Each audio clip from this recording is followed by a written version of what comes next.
You'll bluff, bid, and brawl your way through Viking outposts. Just don't forget to save some muscle for Ragnarok in Red North.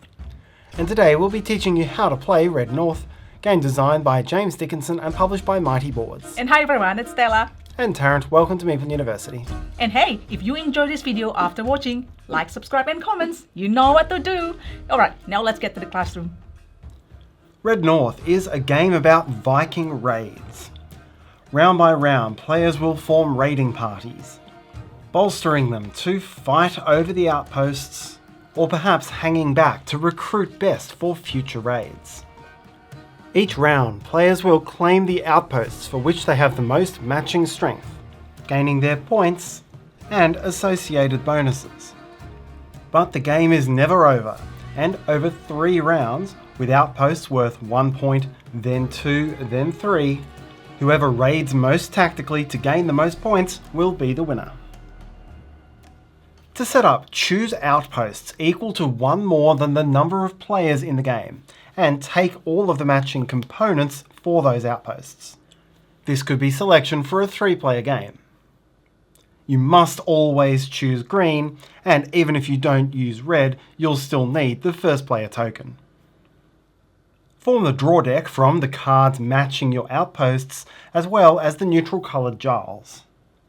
Each of the outpost decks contains 1 number 4 hero, which you must set aside for now, and then a series of identical number 2 raiders. You'll form the draw deck by shuffling all of the number 2 raiders together, along with a number of jarls equal to 2 more than the number of players. Give each player 1 of the unshuffled jarls, returning any leftovers to the box. And to this, each player adds 6 cards from the deck, so everyone has a starting hand of 7. Give each player 1 glory token, and make central supplies of the remaining glory, the victory points, and a shuffled deck of the god cards, which come into play a little later in the game. Set up the central area for round 1. You'll lay out all the outposts and prepare the muster groups. Lay out the number 4 heroes, and from the deck, lay out 2 cards face up on top of each. Set the small outpost tokens in the general supply, except the red first player token, which you give to a randomized first player. You're now ready to play. Red North plays in 3 rounds, Spring, Summer and Ragnarok, each worth an increasing number of victory points. Although the core rules in each round are the same, each subsequent round is going to bring some more options for actions. So I'm going to go in order and first explain just what's available in round 1. A round is resolved in 3 phases: deployment, actions and resolution. First is deployment, and all players resolve deployment simultaneously. In this phase, you must begin your raiding party for the round by looking through your hand and choosing any 3 cards among them to play face down onto the table in a row. You can play them in any order, but the order matters, and having played them, you're not allowed to adjust them. Once everyone has started a raiding party, you'll move on to player actions. The player actions phase is played in turns, starting from the first player and going clockwise around the table. On your turn, you take 1 action, and there are 4 options available in round 1. These are reinforce, withdraw, inspire, or pass. First is reinforce, which you'll use to make your current raiding party stronger, at the cost of giving your opponents some vital information. To do this, you must first choose a face-down card in your raiding party and flip it face up. If you have no face-down cards, you can't take the action. Then choose any 1 card from your hand and play that face up into your raiding party as well, either on the far left or the far right of the row. You cannot slot it in the middle. Second is withdraw, and you can use this action to bring some of your raiding party back to rest, saving them for future raids. To do this, choose any one face down card in your raiding party and return it to your hand. Slide cards together to fill any gaps that leaves in your party. Only face down cards may be withdrawn, never face up. The third option is Inspire. Use a glory token from your supply and place it onto a face-up coloured card. That is a face-up raider, or later on a face-up hero, but never a face-down card or a jarl. Adding glory to a card increases its strength by 1. Finally, you can pass. You recruit any one of the available muster groups from the central area of the board to your hand. These will be your recruits who go raiding for you in subsequent rounds. You may no longer take actions in this round. Once all players have passed, only one muster group will remain. Discard its raiders to the common discard pile and set aside the hero. It might come into play later. Now reveal all raiding parties and evaluate who wins each outpost. Within any outpost, the winner will be the player who plays the highest total strength of cards in that outpost's colour. So that's the number on the card, increased by 1 for each glory on the card, and increased by 1 for each adjacent jarl.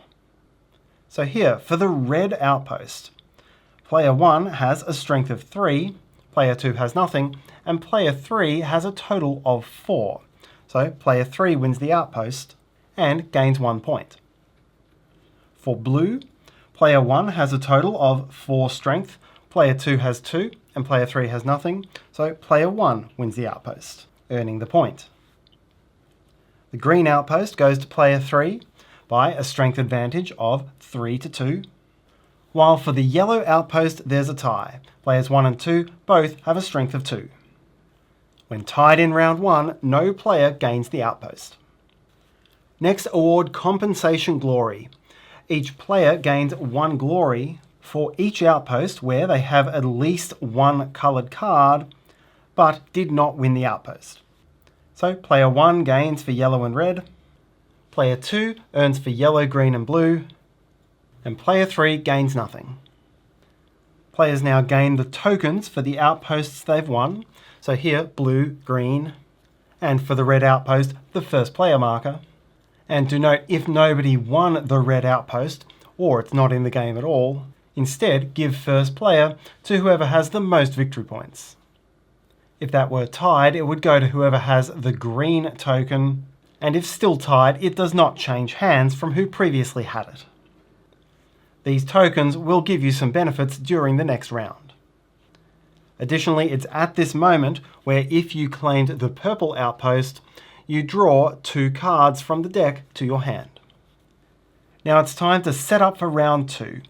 Any spent glory is discarded, and all round 1 raiding parties are discarded.